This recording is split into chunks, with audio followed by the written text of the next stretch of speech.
வணக்கம் நண்பர்களே, நம்ம பியரா இன்சைட் சேனலுக்கு உங்களை அன்புடன் வரவேற்கிறேன். இந்த வீடியோவில் நம்ம 1 மீல் a day ஓமேட் விரதத்தின் போது உடலில் நடக்கும் மாற்றங்கள் பற்றி மிகவும் எளிமையாகவும் அனைவருக்கும் புரியும் வகையிலும் பார்க்க போகிறோம். இந்த வீடியோ உங்களுக்கு நிச்சயம் பயனுள்ளதாக இருக்கும் என்று நம்புகிறேன். அதனால் வீடியோவை முழுவதும் கவனமாக பாருங்கள். வாங்க தொடங்கலாம். ஓகே, வாங்க நாம விஷயத்துக்குள்ள போலாம். இந்த 23 மணி நேர விரத காலத்துல நம்ம உடல்ல என்னென்ன நடக்குதுன்னு 6 முக்கிய கட்டங்களா பார்க்க போறோம். விரதத்தோட தொடக்கம், முதல் 12 மணி நேர கஷ்டம், அப்புறம் கொழுப்பு எப்படி எரியுது, ஆட்டோஃபாஜி, தசை பாதுகாப்பு, கடைசியா விரதத்தை எப்படி முடிக்கணும்னு வரிசையா பார்க்கலாம். சரி, முதல் கட்டமான விரதத்தின் தொடக்கம். இது சாப்பிட்டதிலிருந்து முதல் 4 மணி நேரம் வரைக்கும் நடக்கும். இப்போ நீங்க சாப்பிட்டு முடிச்ச உடனே என்ன நடக்கும்னா, இன்சுலின் ஒரு ஒன் வே வால்வு மாதிரி செயல்பட்டு எனர்ஜியை உள்ள லாக் பண்ணிடும். இதை புரிஞ்சுக்க ஒரு சின்ன உதாரணம் சொல்றேன். நம்ம வழக்கமான 3 வேளை சாப்பாட்டை டெலிவரி ட்ரக்குகள் அடுத்தடுத்து வந்துகிட்டே இருக்கிற ஒரு பிஸியான குடோன் கூட ஒப்பிடலாம். யோசிச்சு பாருங்க, பொருட்கள் வந்துகிட்டே இருந்தா அங்க வேலை செய்யறவங்களுக்கு அந்த குடோனை சுத்தம் செய்ய நேரமே இருக்காது இல்லையா?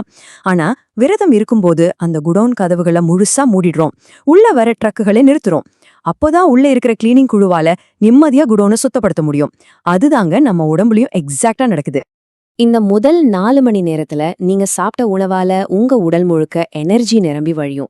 உங்க வயிறு உணவை உடைச்சு அது குளுக்கோஸா மாத்தி ரத்தத்துல கலக்கும். இப்போ இன்சுலின் அளவு ரொம்ப அதிகமா இருக்கிறதால உடம்புல இருக்கிற கொழுப்பை எரிக்கிறது பயாலஜிக்கலா சாத்தியமே இல்லைங்க.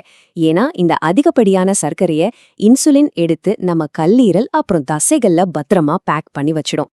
இத நீங்க ஈஸியா புரிஞ்சுக்க ஒரு வழிய சொல்றேன். நம்ம உடல்ல சேர்த்து வைக்கப்படுற கிளைகோஜன் அப்படிங்கிறது உங்க பர்ஸ்ல இருக்கிற ரெடி கேஷ் மாதிரி. எப்ப வேணாலும் உடனே எடுத்து செலவு பண்ணலாம், ஆனா சீக்கிரம் காலியாயிடும். அதுவே உங்க உடம்புல இருக்கிற கொழுப்பு அப்படிங்கிறது லாக் செய்யப்பட்ட ஒரு பெரிய லாக்கர் மாதிரி. இப்போதைக்கு உங்க உடம்பு அந்த ரெடி கேஷை மட்டும்தான் செலவு பண்ணிட்டு இருக்கு. அந்த கொழுப்பு லாக்கர் இன்னும் திறக்கப்படவே இல்லை. அடுத்து 2வது கட்டம். இதுதான் பலரும் கஷ்டப்படுற முதல் 12 மணி நேரம், அதாவது 4ல இருந்து 12 மணி நேர காலகட்டம். இந்த நேரத்துல தான் நிறைய பேருக்கு பசி எடுத்து ஐயோ நம்மால முடியலன்னு விரதத்தை பாதியிலேயே விட்டுடுவாங்க. ஆனா நீங்க கவலைப்பட தேவையில்ல. சரியா 6வது மணி நேரத்துல ரப்பத்துல சர்க்கரை அளவு இயல்பு நிலைக்கு வரும். அந்த பரபரப்பான குடோன் இப்ப கொஞ்சம் அமைதியாகிடும். 8வது மணி நேரத்துல கிரெலின் அப்படிங்கிற பசி ஹார்மோன் லெவல் அதிகரிக்கும். இதனாலதான் உங்க வயிற்றுல பசி உணர்வு, ஒருவித எரிச்சல், சத்தமெல்லாம் ஏற்படும். 10வது மணி நேரத்துல நம்ம கல்லீரல் தன்னோட கிளைகோஜன் பர்ஸை திறக்கும். 12வது மணி நேரத்துல பாத்தீங்கன்னா அந்த ரெடி கேஷ் எல்லாம் ரொம்ப குறைஞ்ச நிலைமைக்கு வந்துடும். இந்த இடத்துல நீங்க ரொம்ப தெளிவா தெரிஞ்சுக்க வேண்டிய ஒரு விஷயம் இருக்கு. நீங்க பட்டினியெல்லாம் இல்ல. உங்களோட உடல், அதாவது பெட்ரோல்ல ஓடுற வண்டி திடீர்னு பேட்டரிக்கு மாறும்போது எப்படி ஒரு சின்ன திக்கல் திணறல் இருக்குமோ, அது மாதிரிதான் உங்க உடலும் பேக்கப் எனர்ஜிக்கு மாற முயற்சி செய்யுது. அவ்வளவுதான். இது கண்டிப்பா பட்டினியோ தசை இழப்போ கிடையாது. உங்க உடல் தன்னைத்தானே அப்கிரேட் பண்ணி மாத்தி அமைக்கும் ஒரு முக்கியமான கட்டம் இது.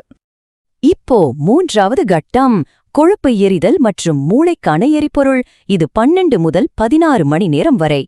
நண்பர்களே, இதுதான் மேஜிக் நடக்கிற ஃபியூல் சேஞ்ச் கட்டம். 12வது மணி நேரத்துல இன்சுலின் அளவு தன்னோட அடிமட்டத்துக்கு ரொம்ப குறைஞ்சிடும். இப்ப பாருங்க, அந்த பசி உணர்வு முற்றிலும் மறைஞ்சிடும். உங்க உடம்பு தன்னோட மிகப்பெரிய கொழுப்பு சேமிப்பை திறக்க ஆரம்பிக்கும். இன்சுலின் குறைஞ்ச உடனே ஹார்மோன் சென்சிட்டிவ் லைபேஸ் அப்படிங்கிற என்சைம் வேலை செய்ய ஆரம்பிக்கும். 14வது மணி நேரத்துல அந்த கொழுப்பு லாக்கர் ஓப்பன் ஆகி கொழுப்பு எரிக்கப்பட தொடங்கும்.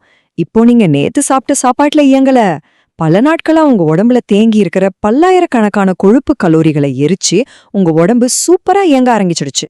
நார்மலா குளுக்கோஸை எரிக்கிறதால உடல்ல ஒருவித ஆக்சிஜனேற்ற அழுத்தம், அதாவது ஒரு மெட்டபாலிக் ஸ்மோக் ஏற்படும். ஆனா கொழுப்பு எரிக்கப்படும் போது வெளிவரும் கீட்டோன்கள் ரொம்ப சுத்தமான ஒரு சூப்பர் ஃபியூவல். உண்மையை சொல்லணும்னா உங்க மூளைக்கு இந்த கீட்டோன்கள்னா ரொம்ப ரொம்ப பிடிக்கும். இதனாலதான் உங்களுக்கு அந்த மந்த நிலையெல்லாம் காணாம போய் நல்ல சுறுசுறுப்பும் ரொம்ப தெளிவான சிந்தனையும் கிடைக்கும். உங்க எனர்ஜி ரோலர் கோஸ்டர் மாதிரி ஏறி இறங்காம ரொம்ப சீரா இருக்கும். அடுத்ததா 4வது கட்டம், ஆட்டோஃபாஜி அப்படின்னு சொல்லப்படுற டீப் செல்லுலர் கிளீனப். இது 16 முதல் 18 மணி நேரம் வரை நடக்கும். ஆராய்ச்சியாளர்கள் இந்த குறிப்பிட்ட நேரத்தை ரொம்பவே ஆச்சரியமா பாக்குறாங்க. ஏன்னா இதுதான் நம்ம உடம்போட டீப் கிளீனிங் கட்டம். 16வது மணி நேரத்துல நீங்க ரொம்ப எலக்ட்ரிக்கா ஷார்ப்பா ஃபீல் பண்ணுவீங்க. பரிணாம வளர்ச்சியின்படி பார்த்தா பசிதான் மனுஷனை ரொம்ப கூர்மையான வேட்டைக்காரனா மாத்துது. 17வது மணி நேரத்துல ஓஹோ புதிய புரதங்கள் எதுவும் வெளியிலேந்து வரல அப்படிங்கறத உடல் உணர்ந்துகிட்டு 18வது மணி நேரத்துல செல்கள் தங்களுக்குள்ளேயே இருக்கிற உடைந்த பாகங்களை தேடி போக ஆரம்பிக்கும். ஆக இதில் ரொம்ப முக்கியமான பாயிண்ட் என்னன்னா, ஆட்டோஃபாஜி அப்படிங்கிற வார்த்தைக்கு தன்னைத்தானே உண்ணுதல் அப்படின்னு அர்த்தம். இது நம்ம உடலோட ஒரு அற்புதமான இன்டர்னல் ரீசைக்ளிங் ப்ரோக்ராம். உடைந்த சேதமடைந்த செல்களை சரி செய்யும் இந்த ஆழமான செயல்முறைதான் மனிதர்களோட இளமைக்கான ஒரு ரகசிய சாவி மாதிரின்னு அடிச்சு சொல்லலாம். இந்த ஆட்டோஃபாஜி கிளீனிங் க்ரூ எதெல்லாம் சுத்தம் செய்யும் தெரியுமா? சரியா வேலை செய்யாத மந்தமான மைட்டோகாண்ட்ரியா, அல்சைமர் நோய்க்கு காரணமான தவறான புரதங்கள், செல்களுக்குள்ள ஒழிஞ்சிருக்க வைரஸ், பாக்டீரியாக்கள்னு எல்லாத்தையும் கண்டுபிடிச்சு அழிக்கும்.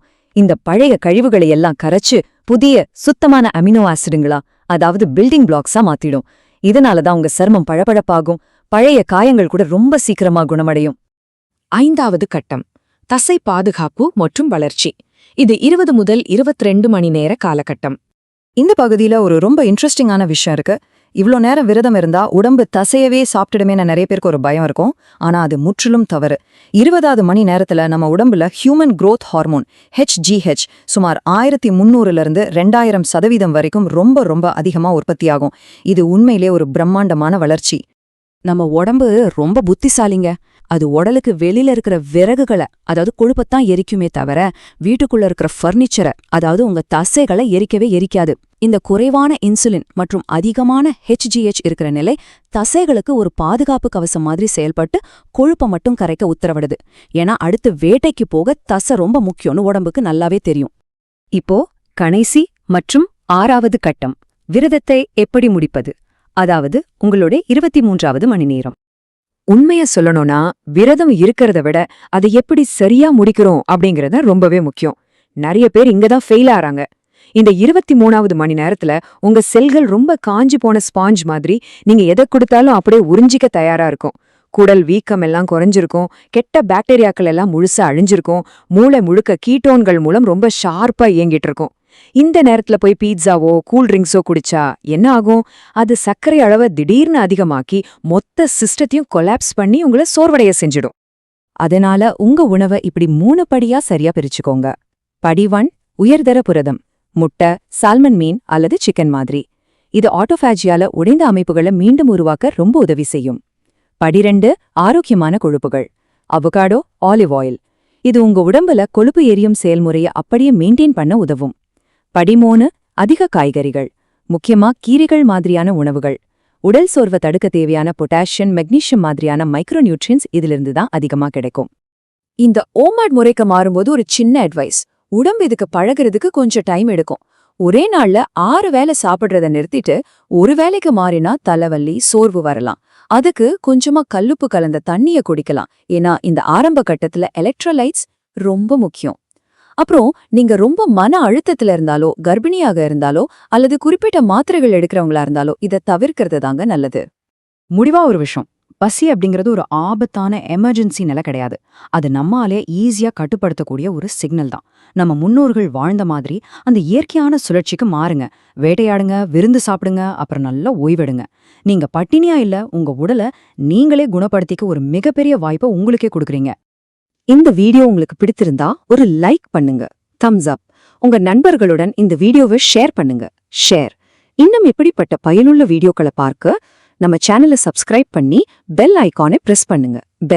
உங்க கருத்துக்களை கீழே கமெண்ட்ல சொல்ல மறக்காதீங்க. நீங்க 12 மணி நேரத்துல சோர்வடைஞ்சீங்களா இல்ல 16 மணி நேரத்துல எனர்ஜியை உணர்ந்தீங்களா? நன்றி நண்பர்களே. மீண்டும் சந்திப்போம் அடுத்த வீடியோவில். வணக்கம்.